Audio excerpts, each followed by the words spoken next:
Avis vascular centre మన దేశంలోనే the best varicose vein hospital.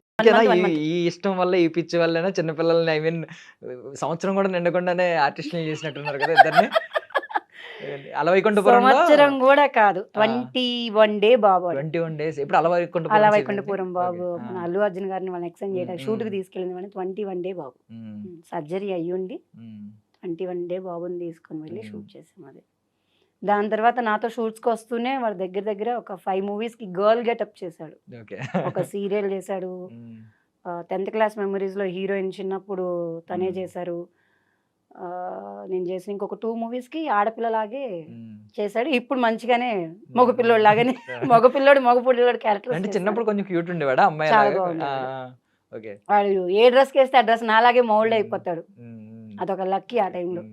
మగపిల్లోడు అని చెప్పుకుంటే మగపిల్లోడా, ఆ డ్రెస్ వేస్తే మగపిల్లోడు, డ్రెస్ మార్చి వాడికి గౌన్ వేసామంటే మగపిల్లోడు మనం చెప్పాలి. అంత క్యూట్ గా సరిపోయేవాడు. చాలా బాగుంది. పాప అండి, పాప ఇందులో స్టార్ట్ అయింది. పాప చేసింది 6th మంత్ బేబీ నుంచి స్వాతి చినుకులు సీరియల్ ఈటీవీకి అరౌండ్ 1 year 3 months అంటే మోర్ దెన్ 15 months కంటిన్యూస్ గా అందులోనే పెరుగుకుంటూ వచ్చింది. ఎప్పుడైనా దాన్ని చూడాలనుకుంటే మేము సీరియల్ ఆన్ చేసుకుంటాం, ఇలా గ్రాడ్యువల్ గా పెరిగింది అనేది. పాప చేసింది, బాబు, నేను, మా హస్బెండ్ కూడా ఒకసారి ఆర్ట్ ఫిల్మ్ కి తీసుకెళ్ళిపోయి ఆయన చేత గవర్నమెంట్ యాడ్ చేయించాను, ఒక 2 యాడ్లు. All family and industry. మీ లవ్ స్టోరీ గురించి తెలుసుకోవాలనుకుంటున్నానండి. అంటే ప్రొడక్షన్ మేనేజర్ కదా, ఎలా అండి, ఎలా స్టార్ట్ అయింది, ఏ సెట్స్ లో స్టార్ట్ అయింది మీ ప్రేమ? ఆయన పాపం తెలియక ఆ రోజు బొట్లో కాలేసాం, ఏమంటారు, పప్పులో కాలేసాం అన్నట్టుగా వేసామని ఇప్పుడు ఫీల్ అవుతుంటారు. కథ ఏం చేయలేం, లైఫ్ ఆల్రెడీ స్టార్ట్ అయిపోయింది కాబట్టి ఏం చేయలేం. లవ్ స్టోరీ అంటే వెరీ సింపుల్ గా ఉంటుంది కానీ చాలా బాగుంటుంది. నేను జీనియస్ మూవీ కంటే ముందు ఓంకార్ గారిని కలవడానికి అని చెప్పి ఒక ఆఫీస్కి వెళ్ళాను. వెళ్ళినప్పుడు ఇప్పుడు పద్ధతిగా ఉన్నానండి, కంగారు పడకండి. అప్పుడైతే ఇక్కడ దాకా ప్యాంట్స్, స్లీవ్లెస్ బనీన్లు, కట్ బనీన్లు, టీ షర్ట్స్, లేదంటే జాకెట్స్, ప్లే బాయ్ ఒక రాక్ ఇలాగే ఉండేదని తప్పించి ఇట్లా ఇంత పద్ధతిగా అయితే ఉండేదని కాదు. ఆ టైంలోనే ఆయన చూసారే ఈ అమ్మాయి అయితే బాగుంటుంది అనుకుంటా అని అనుకున్నారంట. అనుకున్న 1.5 year తర్వాత ఆయన షూటింగ్కే కలిశాను జీనియస్ మూవీకి. నేను అనుకున్నది ఈవిడే కదా, పెళ్లి చేసుకుందాం అని అడిగితే కొట్టిద్దేమో, ఈవిడ చూస్తే ఇలా ఉంది, కొట్టిద్దేమో, ఏం కాదు అడిగితే తూ బాగుంటుంది అని చెప్పి ఒక రోజు అంతా సెట్లో అనుకుంటూనే ఉన్నారంట. దగ్గరికి వచ్చి పలకరీయడానికి కూడా భయం వేసి. నెక్స్ట్ డే ఇద్దరం యాక్టివాస్లో, నేను యాక్టివాతో షూట్కి వెళ్తున్నాను, ఆయన నా వెనక వెహికల్లో వస్తున్నారు. నేను అడ్రస్ ఏదో మర్చిపోయానని చెప్పి ఎత్తుకున్నా. ఇక్కడ నుంచి లెఫ్ట్కి వెళ్తే అదేనండి షూటింగ్ ప్లేస్ అన్నాడు. నిన్నెవడు అడిగాడు రా అన్నట్టుగా ఒక లుక్ ఇచ్చా, అన్నోన్ పర్సన్ లాగా. అంటే నా వెనకే సేమ్ దాంట్లోకి వచ్చారు. మనము బండి లోపలికి వెళ్ళాలంటే ఆ మాల్లో సంతకం పెట్టాలి. మన నెంబరు, ఫోన్ నెంబరు, పేరు రాస్తాం కదా. నా నెక్స్ట్ బండి అయిందనమాట. ఆయన పేరు, ఆయన బండి రాయడం కంటే ముందు నా పేరు, నా నెంబర్ని ఫీడ్ చేసేసుకున్నారు బ్రెయిన్లోకి. చేసుకున్నాక లొకేషన్లోకి వెళ్ళిపోయి లొకేషన్లో స్టార్ట్ చేశారు. మీరంటే నాకు ఇష్టం అండి. నేనంటే మీకు ఇష్టం, సర్లే ఎవరోలే, నేను మీతో ఫ్రెండ్షిప్ చేద్దాం అనుకుంటున్నానండి. షూట్లో ఎవరోలే, కాల్ చేస్తున్నారు, కరెక్ట్గా ఎత్తి మాట్లాడుతుంటే కట్ చేస్తున్నారు. డౌట్ వచ్చింది, మనకున్న దేవుడి వల్ల చిన్న చిన్న తెలివితేటలకి ఈ స్పాట్లో నుంచే ఎవరో చేస్తున్నారు. నేను కాల్ చేసిన టైం చూసి కరెక్ట్గా ఆయన కాల్ నార్మల్గా జేబులో పెట్టుకుని ఏమైనా నుంచో ఇలా చూసేవాడు. ఏదో ఈ మనిషి మీద టార్గెట్ ఉంది, నేను అనుకుంటా ఏచి కాదు పాపం, ఈయన అసలు మనిషిని దగ్గరికి వచ్చి మాట్లాడతలేదు, ఇంత ఇన్నోసెంట్గా ఉన్నాడు, ఈయన అయ్యుండెళ్ళే అనుకొని మళ్ళీ ఎతుకుతున్నా. తెలివిగా నా ఎదురుగానే నుంచొని నాకే కాల్ చేసి ఫోన్ జేబులో పెట్టుకొని మాట్లాడకుండా నా వెనక చూస్తుండేవాడు ఆ రోజంతా. 99.999% కన్ఫర్మ్ అయింది ఈయనే. నేను ఆయన కంటే పెద్ద తెలివిగా రింగ్ చేసేసి నేను ఫోన్ ఒళ్ళో పెట్టేసుకొని నేను ఆయన వెనకే చూస్తూనే ఉండేదాన్ని, ఈడేమైనా ఫోన్ ఎత్తుతాడా అని. ఆయన నాకంటే తెలుగుగా ఫోన్ ఎత్తేవాడు కాదు. ఫోన్ రింగ్ అవుతున్నా మనం ప్రెస్ చేస్తాం కదా, సౌండ్ రాకుండా ఇలా ప్రెస్ చేసేసి సైలెంట్గా నుంచునేవాడు. దొరికెళ్ళే దొంగ అనుకున్నాను. సాయంత్రం వెళ్ళేలోపు చిన్న కౌంటర్ వేసాను, పాపం భయపడిపోయి నేను శాంతం ఇంటికి వెళ్ళక ముందే ఫోన్ చేసి ఏమైందండి నన్ను ఇంత మాట అనేసి వెళ్ళిపోయారు. మీరెవరండి? అదేనండి నేను అక్కడ మాట్లాడాను కదా, మరి ఇందా ఫోన్ చేస్తే ఎత్తలేదు. లేదండి. ఎందుకు రింగ్ చేసావు? మాట్లాడదాం. ఎందుకు మెసేజ్ చేస్తున్నారు? రేపు కలిస్తే చెప్తా, డైరెక్ట్. ఏం లేదు, రేపు కలిస్తే చెప్తా. సరే, పద్ధతిగా ఉన్నాడు, మాట్లాడటం కూడా మంచిగానే ఉంది, వల్గర్ లాంగ్వేజ్ ఏం లేదు, కలవడంలో తప్పు లేదు కదా అనేసి వెళ్ళి కలిసాం. సహజంగా ఎవరన్నా బై లక్ మీకు ఎవరైనా నచ్చితే ఏం చేస్తారు మీరు? ఐ లవ్ యూ, అవును. ఇష్టపడుతున్నాను, నేను మిమ్మల్ని అన్ని సంవత్సరాలు చూస్తున్నా, ఇన్ని సంవత్సరాలు చూస్తున్నా, ఇవి అవి అని ఏవేవో చెప్తాం కదా. నిజం చెప్పాలంటే సొల్లు అంటాం. ఏం మాట్లాడలా. కాల్ చేసింది అయితే నేనే, మెసేజ్ పెడుతుంది నేనే.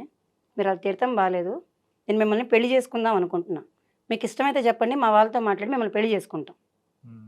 ఇంక అసలు మీకు ఇష్టమా, ఐ లవ్ యూనా, అసలు ఏది లేదు. ఆయన డైరెక్ట్గా అడిగింది. అప్పటికే నాకు 27 years. నాకు మ్యారేజ్ మీద చిన్న మెత్తు అంటాం కదా, అంత కూడా ఇంట్రెస్ట్ లేని దాన్ని. ఆయన ప్రపోజల్కి పడిపోయా సీరియస్గా. ఐ లవ్ యూ చెప్పినట్టయితేనో లేకపోతే తిరుగుదామంటేనో నేను దేనికన్నా అంటే స్కిప్ అయిపోయేదాన్ని ఏమో తెలియదు. కానీ ఒకటే మాట, కాల్ చేసింది నేనే, మెసేజ్ చేసింది నేనే, నేను మిమ్మల్ని ఇష్టపడుతున్నా, పెళ్లి చేసుకుందాం అనుకుంటాను, మీకు ఇష్టమైతే చెప్పండి, మా వాళ్ళని తీసుకొచ్చి మాట్లాడిస్తాను. Direct face to face. Okay, కొద్దిగా టైం ఇవ్వండి. పర్లేదండి, సాయంత్రం దాకా తీసుకోండి. చాలా షార్ప్. సాయంత్రం దాకా తీసుకోండి. మీరు నమ్ముతారో లేదో, ఆ నెక్స్ట్ డే మార్నింగ్కే నేను షూట్కి వెళ్తుంటే, లొకేషన్కి వెళ్తుంటే దారిలో ఒకసారి ఇక్కడ ఆగని మాట్లాడతానని చెప్పి అక్కడ ఆపేసి వాళ్ళ అమ్మగారి చేత ఫోన్ మాట్లాడించారు. మా అబ్బాయి అబద్ధం చెప్పట్లేదమ్మా, నువ్వంటే ఇష్టం అంట, సంవత్సరం నుంచి చెప్తున్నాడు, మీకు ఇష్టమైతే మేము వచ్చి మాట్లాడతాం. మేము వచ్చి మాట్లాడినా, మీరు వచ్చి మాట్లాడినా, మా అబ్బాయికి మీరు అంటే ఇష్టం అంటాం, పర్లేదు నీకు ఇష్టమైతే చెప్పు, చేస్తాం పెళ్ళి. అత్తయ్య గారు అరే నిన్నే ప్రపోజ్ చేశాడు, తెల్లారితే వాళ్ళ అమ్మగారితో మాట్లాడిచ్చాడు, సర్లే ఎంతో కొంత మంచోడు అయి ఉంటాడులే అని. మంచోడేలే.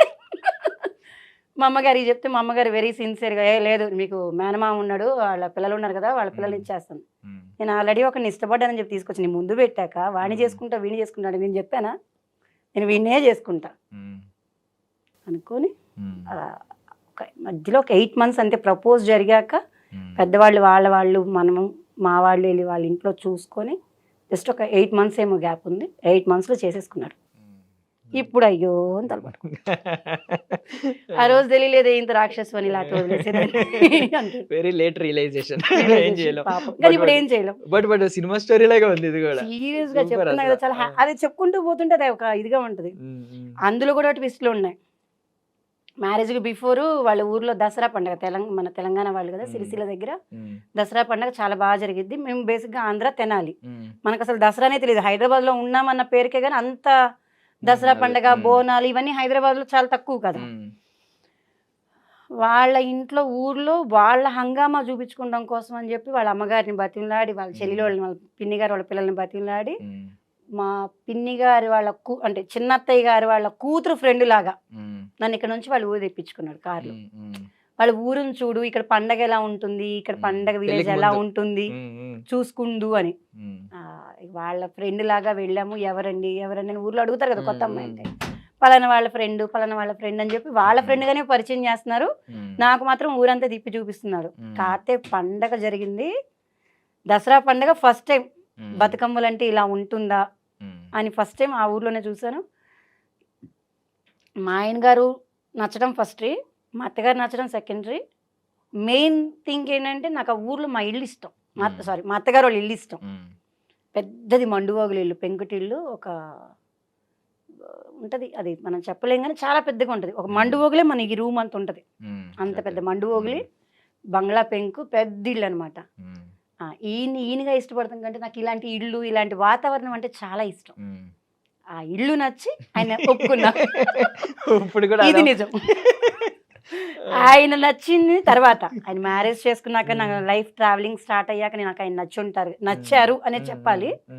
ఫస్ట్ థింగ్ అయితే నాకు బాగా ఫస్ట్ నేను బాగా అరే ఈయన చేసుకుంటే నాకు ఈ ఇల్లు నాదే కదా, అంటే ఈ ఇల్లు బాగుంది కదా, నాకు ఇలాంటి ఇల్లు ఇష్టం కదా, ఇన్ కేస్ స్లిప్ మిస్ అయితే ఇలాంటి ఇంట్లో నేను మళ్ళీ వెళ్తానో లేదో కోడలుగా అన్న ఫీలింగ్ ఎక్కువ ఉండిపోయింది. కూడా అందుకే పిలుచుంటారు, నేను నచ్చపోయినా నా మైండ్ సెట్ బాగా.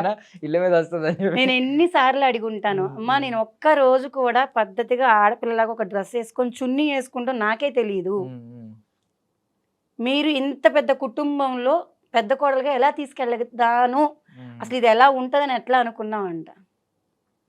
మా అత్తగారు 4 అత్తగారులో మా అత్తగారే పెద్ద ఆవిడ. 4 అత్తగారులో పెద్ద కొడుకు ఈయనే, ఆ ఇంటికి నేనే పెద్ద కోడలు. అది నేను నిజంగా నా ప్రీవియస్ మీరు మూవీస్ చూడండి, లేదంటే నా విడిగా నా ఫొటోస్ కానీ నా మైండ్ సెట్ కానీ నేనుండే తీరే ఇట్లా బోర్లు ఇస్తామంటాం కదా, అలా ఆపోజిట్ చేశారు ఆయన. ఆయన కట్టుకోకపోతే మేబీ ఇలా ఉండేదాన్ని కాదేమో, మ్మ్. ఇంకా అలాగే ఫంకీగా ఉండేదాన్ని ఏమో, మ్యారేజే చేసుకోకపోయి ఉండొచ్చు.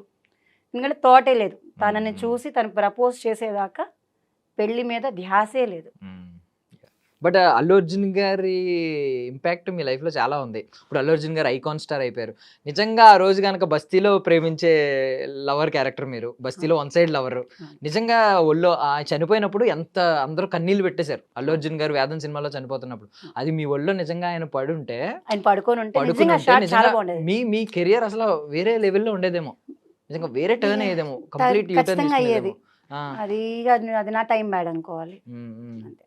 దాన్ని ఇప్పుడు మనం అనుకున్నా ఇది కాకపోతే నాకు ఎక్కడ హ్యాపీనెస్ అనిపించింది అంటే, క్రిష్ గారు అదే పనిగా ఫోన్ చేసి, సంధ్య మీ క్యారెక్టర్ తీసేస్తున్నాము, ఇది కారణం అని ఆయన చెప్పడం వల్ల బాధ అనేది ఎంత ఉన్నా హ్యాపీ అనిపించింది. అంటే ఒక గౌరవం ఇచ్చారు మనకి, ఒక ఆర్టిస్ట్గా ఒక క్యారెక్టర్గా ఇది తీసేస్తున్నానని మనకు ఒక మాట చెప్పడం కూడా, అది ఆయన సంస్కారానికి నమస్కారం పెట్టాలి. అంటే మీకు మీ క్యారెక్టర్ కి ఒక ప్రాపర్ ఎండింగ్ డిజైన్ చేసుకున్నారు ఆయన మైండ్ లో.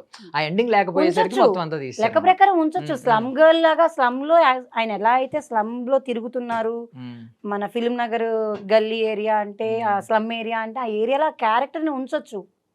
ఆయన అనుకున్న, మీరు అన్నట్టుగా ఆయన అనుకున్న క్యారెక్టర్ ఎండింగ్ లో ఈ క్యారెక్టర్ లేదు. మీకు అంటే నేను అనుకోవడం ఏంటంటే, ఇప్పుడు రఘుబాబు గారు చనిపోయిన తర్వాత ఒక డైలాగ్ చెప్తారు ఆ టైంలో, చావు ఈడు చావలేదురా చావే చచ్చింది అంటాడు.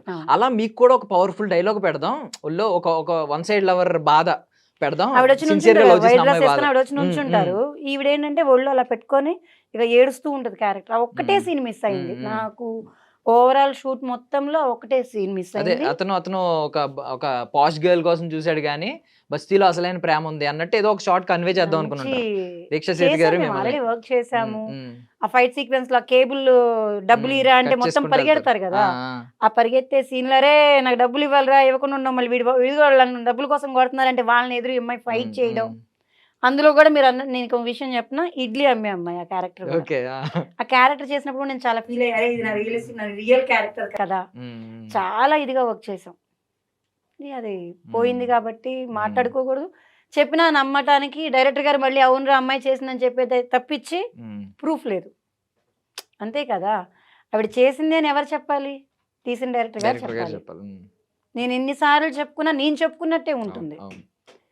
అది ఈరోజు మన కోసం వచ్చి చెప్పేస్తే అంటే ఇదిలో ఆయన లేరు పెద్దవాళ్ళు, ఏదో ఒక సందర్భం రాకపోద్దా ఆ రోజు, అరే ఈ క్యారెక్టర్ ఆ రోజు అమ్మాయిని మేము మిస్ చేసుకున్నామని ఆయన చెప్పే స్టేజ్ లో నేను ఉండాలని ఎదురు చూస్తుంటా. అల్లు అర్జున్ గారిని లవ్ చేసే క్యారెక్టర్ అద్భుతం, ఒక సిన్సియర్ లవర్. అంతే కదా. సూపర్.